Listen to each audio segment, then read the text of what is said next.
हमारी जब परीक्षाएं आती है तो हमें घबराहट आती है, हमें बेचैनी आती है, हम पसीना से तरबतर हो जाते हैं।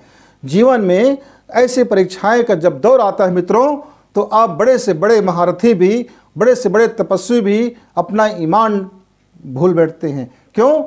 जब भूकंप आता है तो आपका महल कितना ही मजबूत क्यों ना हो, वो धराशायी हो जाता है।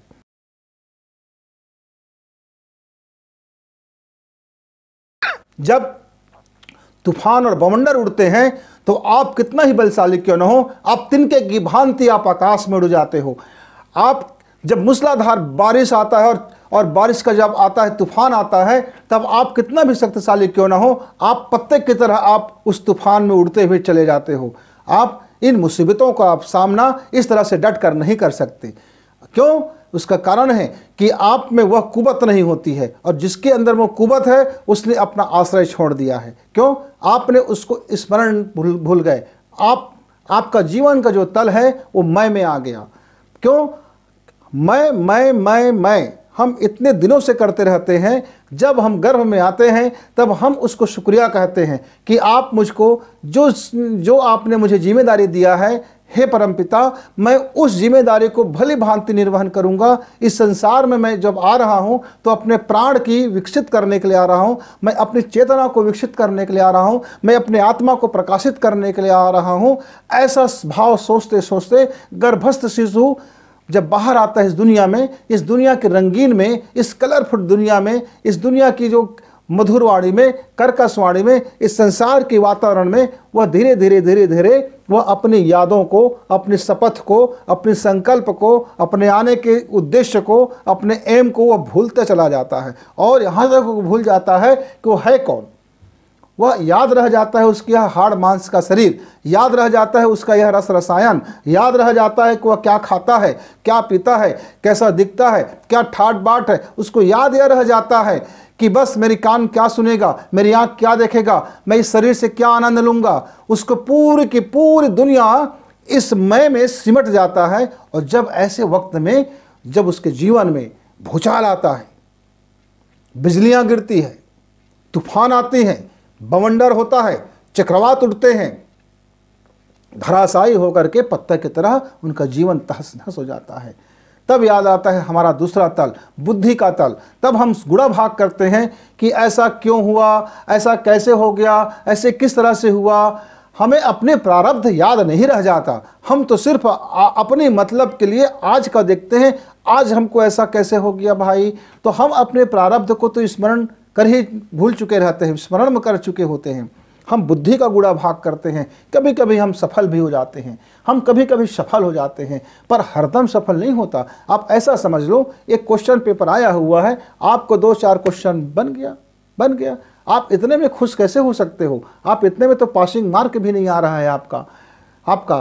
तब हम कहीं से जब हमें दिखाई नहीं देता, चारों तरफ अंधेरा हो जाता है, हम अपने को निर्बल हो जाते हैं, तब हमारी औकात हमें समझ में आती है कि यह जो शरीर का बल है, यह जो बुद्धि का बल है, धिक्कार है, ये कुछ है नहीं।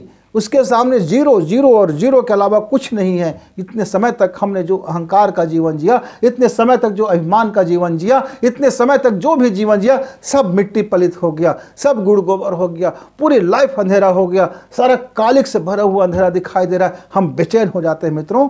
तब हमें याद आता है वह बुद्धत्व, बुद्ध की शरण तब हमको याद आता है। हम सोचते हैं कि चलो पूजा पाठ कर लेते हैं, चलो किसी मंदिर चल लेते हैं, चलो कहीं गिरजाघर चल लेते हैं, चलो कहीं नमाज कर लेते हैं, चलो कोई प्रार्थना कर लेते हैं, चलो एक दिया जला लेते हैं, चलो कुछ मोमबत्तियाँ जला लेते हैं। तब याद आता है हमें वह परम पिता का प्रतिनिधि। तब याद आता है कि हमको उसके शरण में जानी चाहिए। मित्रों, जब बवंडर जीवन में आया हो तो अब कहीं जाइए मत, ठहरिए, जरा ठहरिए, अपने अंदर ठहरिए, जहां हो वहीं ठहरिए, जहां हो वहीं बैठ जाइए, जहां हो वहीं लेट जाइए।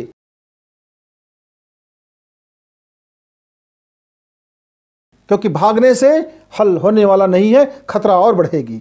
ठहरिए और ठहर करके अपने स्मरण कीजिए कि आप इस संसार में आए थे तो आप जरा कौन से एम लेके आए थे, आपका उद्देश्य क्या था, आपका संकल्प क्या था, आपका यहाँ आने का मकसद क्या था, आप हैं कौन, आपका यह जीवात्मा, आपके यह प्राणाग्नि, आपके अंदर में जो चैतन्य है, यह कितने दिनों से आपको पुकारते पुकारते पुकारते पुकारते थक चुका है। जब उसकी पुकार आपने नहीं सुना, तब वह अपनी सारी एनर्जी को उसने अपने बंद कर लिया। आपके सारी कुंडलिनी सो गई, आपकी सारी जो आपकी जो जीवात्मा की जो शक्तिशाली चीज़ें हैं वो निस्तेज पड़ गई। तब आप कैसे मुकाबला कर सकते हो इस बवंडर से?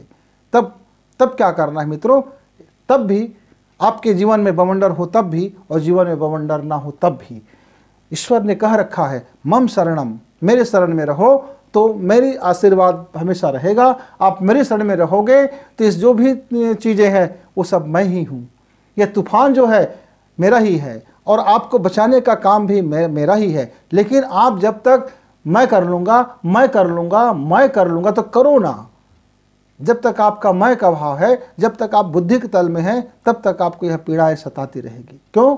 क्योंकि यह दुख और पीड़ा असहनीय है, इसे आप सह नहीं सकते। इसके लिए आपको बहुत बड़ा हृदय चाहिए, बहुत बड़ा दिमाग चाहिए, बहुत आपको बड़े होने की ज़रूरत है। अभी तो आप बहुत छोटे हो। एक बूंद हो अब सागर कैसे बन सकते हो? तो सागर बनने के एक ही रास्ता है मित्रों कि यह बूंद सागर में मिल जाए तो आप पूरे सागर हो सकते हो।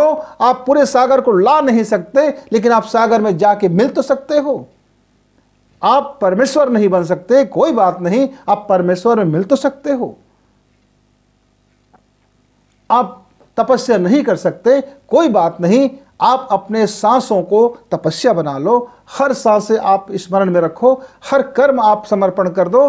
मित्र, यह जो समुद्र है, आपका बूंद मिलते ही आपका बूंद का अस्तित्व समुद्र का अस्तित्व हो गया। यह बात स्मरण रखिए और स्मरण करते हुए जो भी जीवन में दुख है, तकलीफ है, कठिनाई है, पीड़ा है, पीड़ा मानवीय स्वभाव है, वह आपको स्वीकार करना होगा। वह पीड़ाओं को आपको स्वीकार करना होगा। और पीड़ाएं तो देती है, पीड़ाओं का अपना स्वरूप होता है, पर उस पीड़ा में भी परमेश्वर का कोई कल्याण छिपा होता है। आपकी आत्मा को झकझोरने के पीछे भी परमेश्वर का कोई उद्देश्य छिपा होता है। आप उसको स्मरण नहीं रह गया है, आप संकल्प भूल गए थे, आप अपना उद्देश्य भूल गए थे, तो उन्होंने थोड़ी सी आपको चेता दिया कि देखो, सोचो, समझो, इतने दिन हो गए, अब तुम्हारा यह घर खाली करने का समय आ जाएगा। तब तुम घर खाली करते समय तुम कौन से एड्रेस में जाओगे, किस पते में जाओगे, किस मुंह को लेके जाओगे, किस तरह से जाओगे, क्या प्रश्नों का उत्तर लेके जाओगे, क्या अपनी खाता बही दिखाओगे,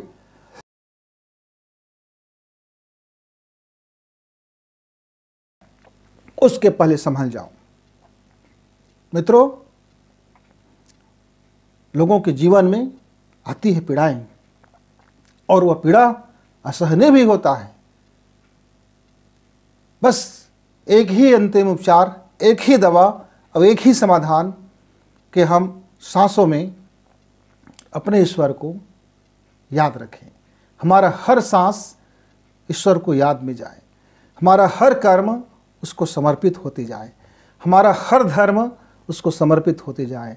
यदि हम मैं को भाव को बुद्धि में विलय कर दो और इस बुद्धि को आप बुद्ध में विलय कर दो और उस बुद्ध को आप ईश्वर के स्मरण में आप विलय कर दो, मित्र, आपका दुख का यह बादल है वो छटेगा, या जो दुख का पहाड़ है वो हटेगा, या जो भूकंप में धराशायी हो गया है वह नवनिर्माण होगा और आप पहले से ज़्यादा शक्तिशाली और पहले से ज़्यादा बेहतर बन के आप उठ खड़े हो जाओगे और आप प्रकाशित हो जाओगे। आपकी आत्मा प्रकाशित हो जाएगा, आपकी आत्मा प्रफुल्लित हो जाएगा, आपकी आत्मा आनंदित हो जाएगा। आप उस अवसर को, इस जो पीड़ा के अवसर है, दुख हो करके गंवाने के नहीं है, इस पीड़ा के अवसर को उस प्रभु के शरण में अपने को लगा देने का वक्त है।